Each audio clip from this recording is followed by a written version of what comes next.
Producers told the director, whose name was Usan Palsy, that I was so dark that it looked like I would scare everyone, so they wouldn't hire me.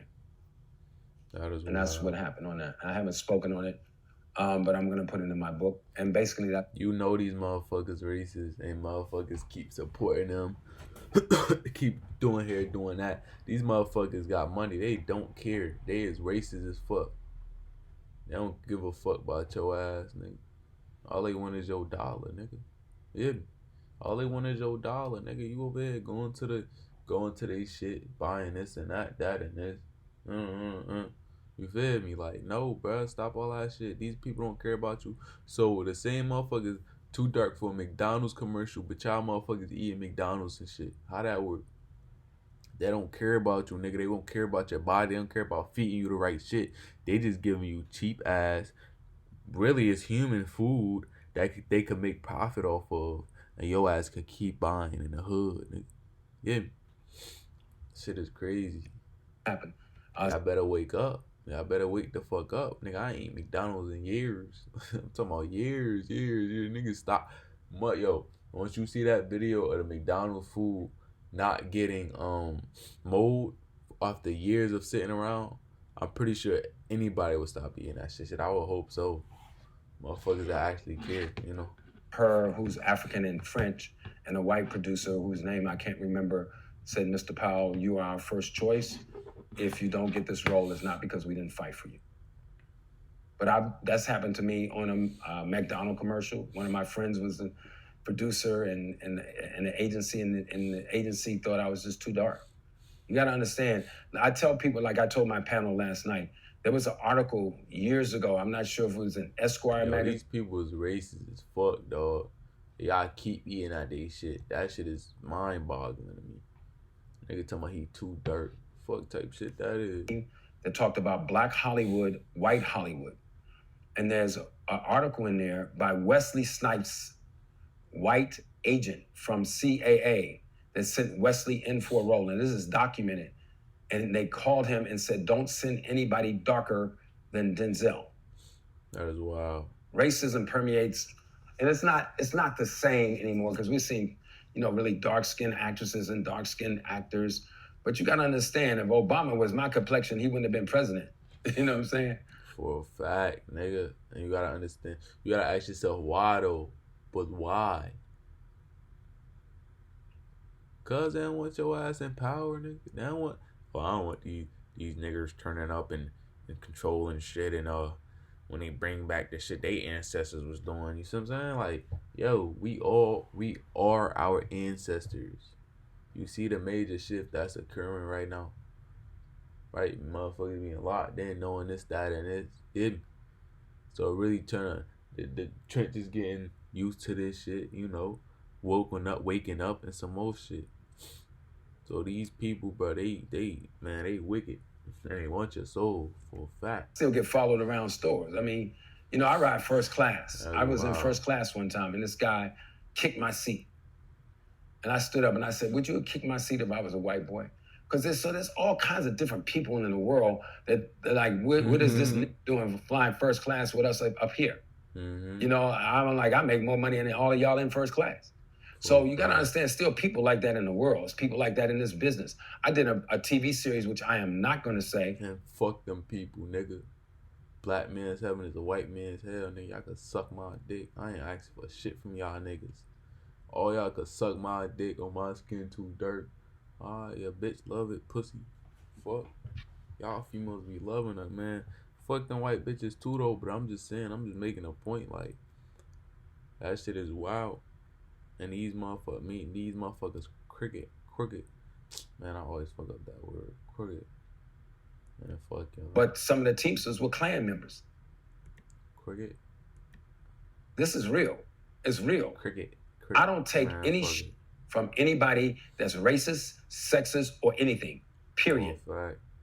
And I can tell you a billion stories, and I'm never going to take it. Mm-hmm. Period. I encountered some racism on New York Undercover, and the sound man. Man, shout out to this brother for talking, man. He was trying to put the mic in my hair. I had a scarf. I was playing this little thug guy, and I had my head a head wrap like Tupac used to wear. And I told the sound guy, I said, "Sir, I don't want to run the wire up in my hair because I'm gonna be rolling on the ground." Maybe I was being a little overprotective, but I could choke. Freak accidents happen in this business all the time. There was a girl, let me tell you this story, on Vampire in Brooklyn, black stunt lady jumping off a building. Her first jump was successful. Her family was there. The second jump, somebody adjusted the mat. Go look this story up. She jumped, hit the mat, and bounced into the wall and died instantly. What the fuck? Yeah. So as I was talking to the sound man, now on a lot What the fuck? African-American shows, back in the day, all the writers, producers were white.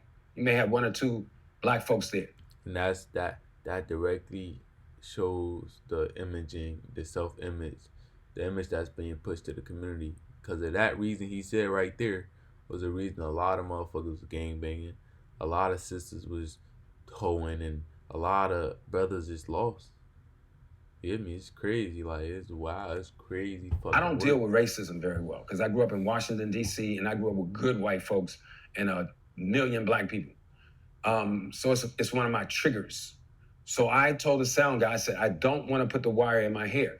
So he turned to me and looked me in my eye. He said, I tell you what then, why don't you do your sound in post? You know what that means? No, I don't. No, sir. What that means is, why don't you do the show while you're here this week, and then you let them fly you back in and then put your sound in. I said, no problem. So I called the first AD, and I said, I think your sound man is a racist. He said, well, what happened, Mr. Powell? I said, well, I was telling him I wanted to put the mic either on my leg or behind my back and put the wire up in my shirt somewhere. And he told me to do mine in post. So he said, don't worry, I'll talk to him, Mr. Powell. So I assumed that he talked to him. This is hands down one of the most powerful AI platforms for digital marketing, SimilarWeb. I got back after lunch. I had to go to sound. I was same sound guy. I said, sir, like I said before, I don't want to put the wire in my hair. And then he said, what did I tell you before? He might have said, boy. He said, boy, what did I tell you before? And I stepped back and I said, let me tell you something, bro. I will knock the f out of you on the set. And any one of you white boys got a problem with me, I'll fight every one of you motherfuckers. Period. And I went to my trailer and I called my manager and I said, I'm leaving. She said, what's the problem? And I said, what the problem? She said, well, Cliff, you're in New York. I said, I don't give a f where I am. So the producer called me. He said, what is the problem? I said, this is the problem. Your sound man is a racist. He told me to do my sound in post. I said, so this is what I'm prepared to do. I'm prepared to give you back your hotel money, your flight money, and I'm flying out as soon as I get out of my trailer. He says, Mr. Powell, give me a minute and we'll get you right, because I had the wrong trailer. They put me in a honey wagon. SAG regulates this. So I'm supposed to get everything I'm supposed to get as per SAG. The next day I had a brand new trailer and nobody in the crew talked to me. I did my week and I left. Dr. King said, a man can't ride your back unless it's bent. Period. And that's how I approach this business. I try to be amiable. I try to be cool, but I'm also a young man that has worked his ass off to get everything I have. I try to be pleasant. I'm big on young men. You heard? I don't believe He's in a young man. That young man be working. Yeah, for any real. of the isms, but you're not gonna punk me. It's never gonna happen. No cap. No cap. They think we pussy. They think we pussy, nigga. I first. And that's just how I feel. And if people are listening, please try to understand. It's a lot of sexism in this business. It's still a lot of racism, much better than it was. And I'm not gonna bash Hollywood, because Hollywood is a microcosm of what's going on in the world right now. I'm just not that guy. And I'm never gonna be that guy. And so I've lost work because of it. I've been fired because of it. I've walked off of sets because of it.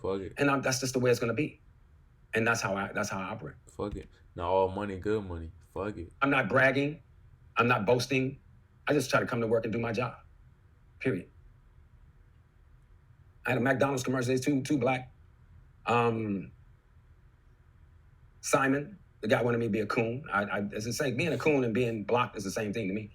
You know, when they fire you, because it's not like I sat down and tried to talk to this guy about Harlem. He'd never heard of Harlem, really. I said, do you know you want me to make fun of Harlem, which historically is one of the most exclusive African-American enclaves in the world, where black entertainers couldn't go downtown, so they had to stay in Harlem. Central Avenue in Los Angeles, you have the black hotels. The black entertainers couldn't go to the white places, so they had to stay in Central Avenue. And then they came in and tore Central Avenue apart. You know, I'm not going to make fun of Harlem. Harlem may not look like the Harlem of yesteryear, but Harlem has a lot of historical references and history. And then I did the Langston Hughes poem. I said, have you dug the spill of Sugar Hill? Cast your gems on the sepia thrill. Brown sugar lassie, caramel treat, honey gold, baby. That's Langston Hughes talking about Harlem. And you want me as a woke black man to come on your show and make fun of Harlem? I'm not doing that. And I walked off. You know, so, you know, Hey. Knowledge. I'll fuck with him. I'll fuck with him. I'll fuck with him. Yeah, knowledge. You know better, you do better. Sure, I've lost other jobs because they thought I might have been too strong or too masculine. I don't. Fuck it. I don't. Not all money, good money. Fuck I don't spend a lot of time analyzing. I just know what I'm gonna do, and I don't want to come across like I'm a gangster or a thug. I'm just a real man who stands up for his rights. That's what I am. Righteous man. A black righteous man is the most dangerous thing. A black righteous intelligent man is the most dangerous motherfucker on this planet, nigga. And I'm always gonna be that way. Fact.